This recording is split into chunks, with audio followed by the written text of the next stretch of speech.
Hey, what's going on, friends? Back at you again, doing some inspection videos. We are doing tornado damage today. We've got 3 to 6 confirmed tornadoes. This is out on Long Island area. I know the last time we did a video, we basically not really a lot of damage to talk about.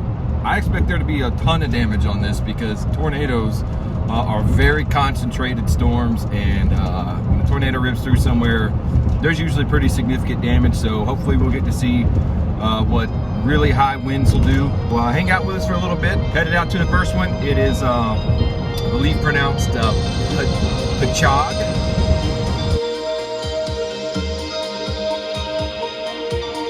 All right, we are on site. I'm having to be real quick because the homeowner's out here watching me. So this is what he's got up under his tarp here.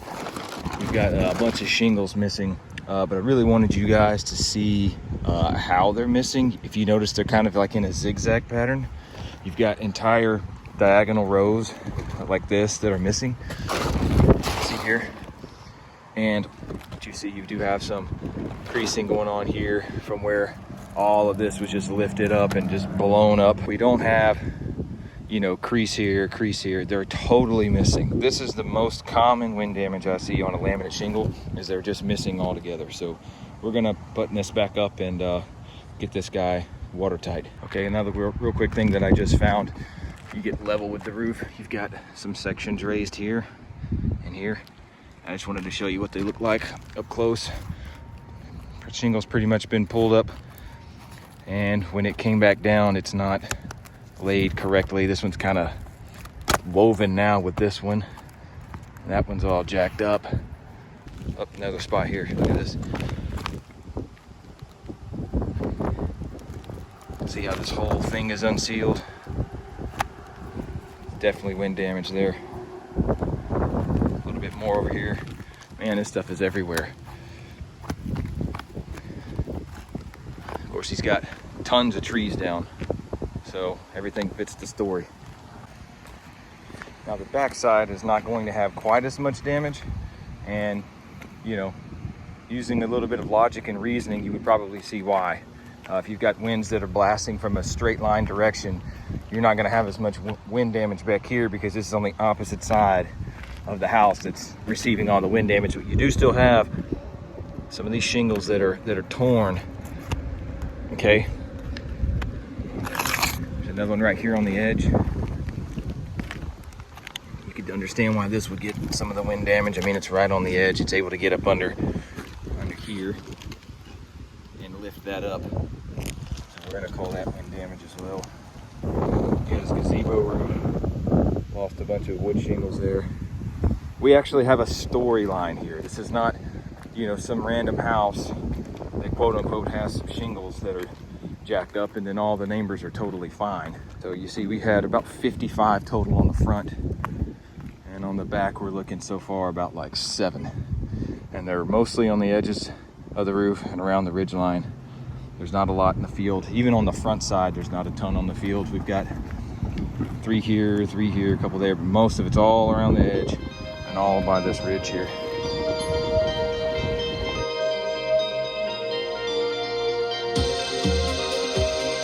Day 2, we're back at it again. It is windy and cold today. Very windy and cold. It's pretty wild to see just what Mother Nature can do. And tornado here got so bad. Check out this tree.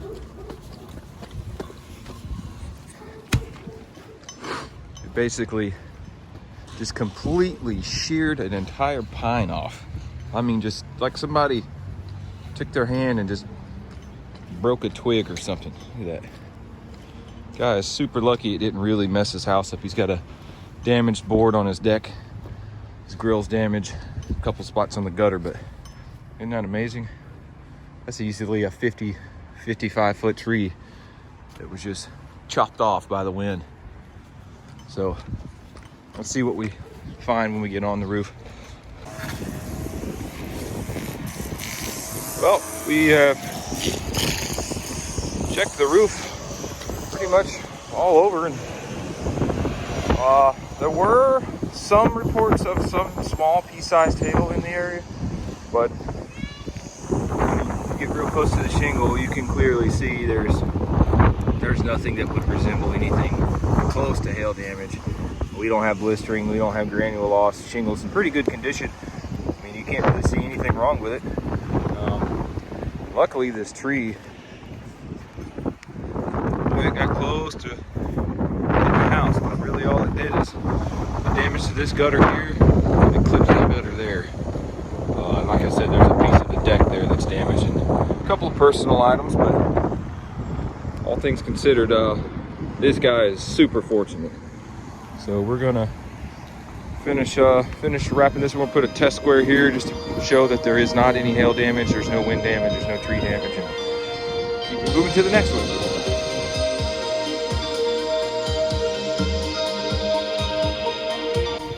Okay, number 2 for today. We're in Winbrook. Nice neighborhood. I'd live here if it wasn't in New York. But anyway, got some wind on this one apparently, and we've got some more fence damage. We're gonna check that out.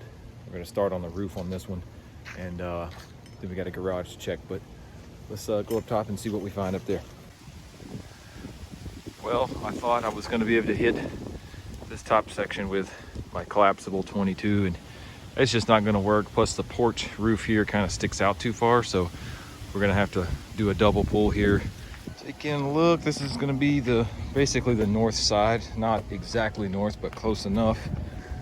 So we're probably not gonna see a ton on this unless we have a ton on the back side here. Oh, we do have some damage. Okay. So we've got 1, 2, looks like 2 shingles here, 2 shingles there. Well, these 2 are missing. That's missing. These are here creased, you'll see there. What is going on around here? Yeah, there's just been steady sirens, and yesterday they had those horns going. I don't know if they're testing them or what, but messing up my video. Anyway, so we're gonna keep looking. Look at that fence. Forgot about that. There's the fence that the wind. That's a chain link fence with some slats in between the links, but it bent the poles on the fence. Just totally bent them over. So that's pretty wild. Looking like this is the only damage on the roof though. I got some felt showing here. It's possible that's gonna have to get tarped. We'll look into that. And then I think that's it. That's probably the only damage that's going to be on this one, because again, if there's that on the back, I'm not really seeing a whole lot on the front here. Yeah, fence is completely bent. This chain link fence is it's toast, man.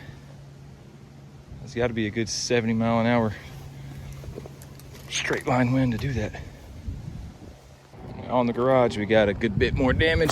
3-tab shingles don't have as high of a wind rating as a laminate roof does over here. So this is a perfect example.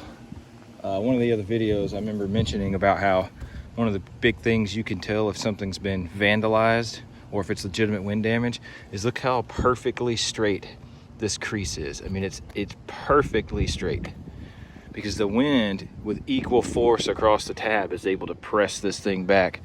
Whereas if I were to take my hand and do that, I'm gonna put unequal amounts of pressure either on the edges, the middle. And so you see this is very, very consistent with wind. I don't think it's rained since this has happened. So that's why you have some granule loss. You see that? See the granules coming out? And there's some very exposed parts here. Oh, I missed it. This is a 2-layer. So we've got a organic 3-tab here under the fiberglass 3-tab. That's the top layer. The easiest way you can tell it's organic is because it just breaks apart like that. It just crumbles. And also there are fiberglass strands in a fiberglass shingle. Not in this. This has the paper, so that's pretty easy to identify. So I forgot on this, I have to do a BT test. That's short for brittle test. It's also called repair test. It's basically where we're going to mimic doing a repair in real life.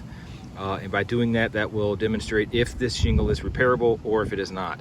So the way we do that, we box off a shingle here, or a tab, I should say. We unseal it, and we're gonna make a fist and put up under this shingle to where it's about a 45, 50 degree angle. And we're gonna listen when we do it to see if we can hear the mat cracking or if we see any kind of granule loss or crease. So that right there is basically about as high as you would have to lift it to do a repair. Well, per the test at least. Some people can get away with doing it less, and so you don't see any granule loss here. So this would be what's considered a repairable roof. Now, if I wanted to, I could swipe like this and say, oh, well, see, look, it's not repairable because there's a crease there. Well, yeah, but I kind of made that, or at least I helped it along. So that's pretty much what a BT test is. Now, if I'm being honest, I hate the brittle test. I hate that test. It's just, to me, it's not a very good representation of if a repair is possible. It's a very subjective test. I could lift my hand slightly more or less. It's going to affect how accurate that test is. I've had roofs that fail the repairability test, but then I've been able to go back and actually replace the shingle, and there's no problem. So I'd rather not do it if I could, but it's not up to me sometimes. It's up to whatever my particular insurance carrier requests, whatever's in their policy. I think we're done here. Probably gonna go grab some lunch.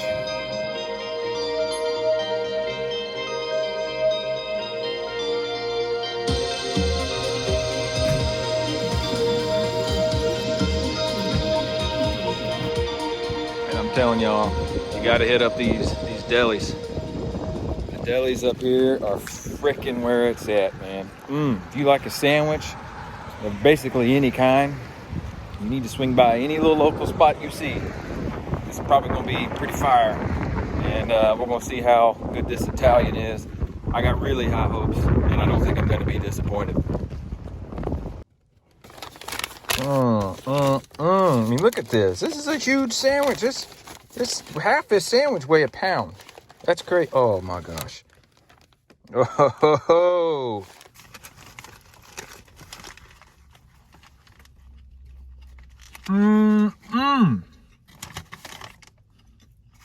That's good. Man,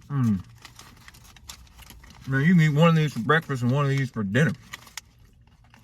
That ain't bad for a $10 sandwich. Man, that's good.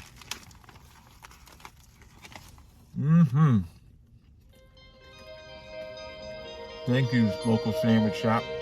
I'm gonna be here a minute, so we'll see you around.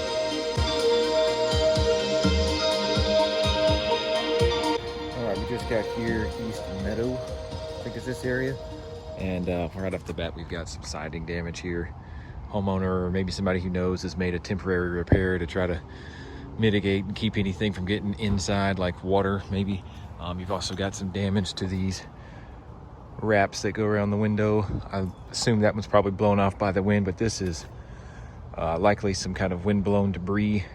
Could be some pieces from another tree or some branches. Yep, got some damage on this too. So we're gonna have to measure all of this out. And I think we got some more damage on the side over here. And we'll get that taken care of and then get back up on the roof. Okay, this is a combination of some, really it's tree damage that we're seeing on this one. Not so much the wind, the siding part has been the wind, but you have here a clear penetration from a tree that was over here.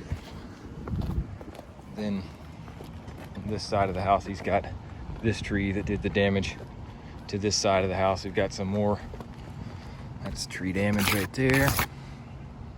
All these scuffs are going to be labeled tree damage in our report.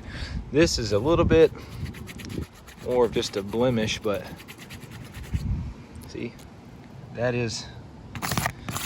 That is damage to the shingle. Is it functional? Probably not. Shingle's still gonna perform its job, but those technicalities are something that we don't always stand by those, because there can be a little bit difference of opinion on that. But definitely all of these marks in the ridge here are all from the tree. Got some damage to the shingle here. And we've got us a tarp that isn't really much. You don't use felt as a tarp unless it's synthetic felt. So we're gonna have to pull this up, and I might just do the guy a favor and put him something down that's legitimate. Get some more damage there. I'm not seeing any wind damage on this though. This looks like it's all tree related, and it's just this slope here and just this hip over here. Everything else looks pretty good. So, and if I didn't say it on the last video, the wind claims can be really, especially with tornadoes, it's so hit or miss. I mean, even with 100-something mile-an-hour winds, I think in this case it was like 80-mile-an-hour winds, confirmed tornadoes in like 6 places. Amber's roof's fine. Then this guy might have a bunch of missing shingles or whatever. 3-4 houses in a row, nothing. Then somebody's got tree damage. That's kind of how that goes. It's not anything like a hailstorm or something like a hurricane or something. Yeah, let's get this tarp taken care of and get on out of here.